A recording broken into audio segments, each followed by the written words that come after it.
L'Éternel dit à Moïse, « Monte vers moi sur la montagne. » Moïse monta donc, et la nuit et couvrit la montagne, et la gloire de l'Éternel demeura sur le mont Sinaï. Exode 24, 12, 15, 16. C'est Dieu lui-même qui avait fait sortir Israël hors d'Égypte. Puis, il avait manifesté sa présence dans une colonne de nuée, et la nuit dans une colonne de feu, étape par étape. Dieu avait quitté son peuple dans le désert. Au 3e mois, les Israélites arrivèrent auprès du Sinaï, et y dressèrent leur tente. C'est là que l'Éternel allait donner sa loi au peuple qu'il rachetait, là qu'il convia son fidèle serviteur à venir plus près de lui, au sommet, l'invitant à une communion plus intime. Au mont Horeb, saisi de crainte, Moïse avait caché sa face. Mais depuis, il avait appris à marcher avec Dieu, à dépendre complètement de lui. Et maintenant, il était devenu capable de connaître davantage de celui dont il était l'instrument. Il avait marché de force en force. Et alors qu'il avait autrefois reculé devant l'appel, objectant son incapacité, maintenant il était devenu le serviteur sans crainte et plein de hardiesse, l'instrument fidèle du Dieu invisible, dans la communion duquel il vivait. Ainsi, la foi en Dieu et l'obéissance à ce que nous savons de sa volonté nous préparent à cette communion plus intime, après laquelle nous soupirons. Depuis le jour que Dieu était apparu à Moïse comme une flamme dans un buisson embrasé, il ne semble pas qu'il lui eût donné d'autres révélations de sa personne jusqu'à la rencontre du Sinaï. Au cours de la lutte avec Pharaon, tandis qu'Israël murmure contre Moïse, les rapports entre Dieu et son serviteur sont exprimés par ces mots.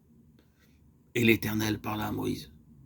Mais lorsqu'il arriva devant le Sinaï, lorsqu'Israël arrive devant cette montagne, il est écrit que Moïse monta vers Dieu et que l'Éternel l'appela au sommet. Exode 19, 3. Très probablement, Moïse cherchait à connaître la pensée de Dieu au sujet du peuple d'Israël.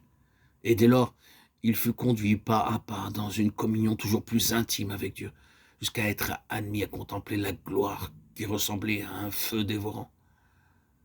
Quand il redescend vers le camp, sa figure resplendit de lumière. Et il est devenu le plus doux de tous les hommes qui exista sur la terre. La première fois qu'il était monté au Sinaï, Dieu l'avait renvoyé avec un bref message, donnant les conditions essentielles pour que les Israélites fussent son peuple. Avec la réponse du peuple, Moïse retourne vers l'Éternel. Tout ce que Dieu a dit, nous le ferons. Alors il reçoit l'ordre de commander aux Israélites de se préparer, car Dieu descendra sur le mont Sinaï. Il parlera à Moïse, et le peuple entendra sa voix. Dans sa grande miséricorde, Dieu voile sa face lorsque son enfant fait les premiers pas. Par la suite, et lorsque le moment est venu, il révèle quelque chose de sa sainteté, autant que l'instrument peut en supporter. Et cette révélation, c'est que l'Éternel est un feu consumant.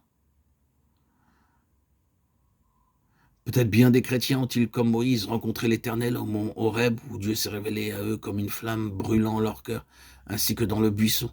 Ils ont marché avec Dieu dans l'obéissance de la foi et annoncé le message de la délivrance aux âmes encore dans l'esclavage. Ils ont appris à se confier en Dieu à l'heure du danger. Ils chantent le cantique de victoire et dans les épreuves qui leur sont survenues, ils ont fait l'expérience de la puissance du calvaire pour changer les eaux amères de la vie propre en eau douce, celle de la vie céleste.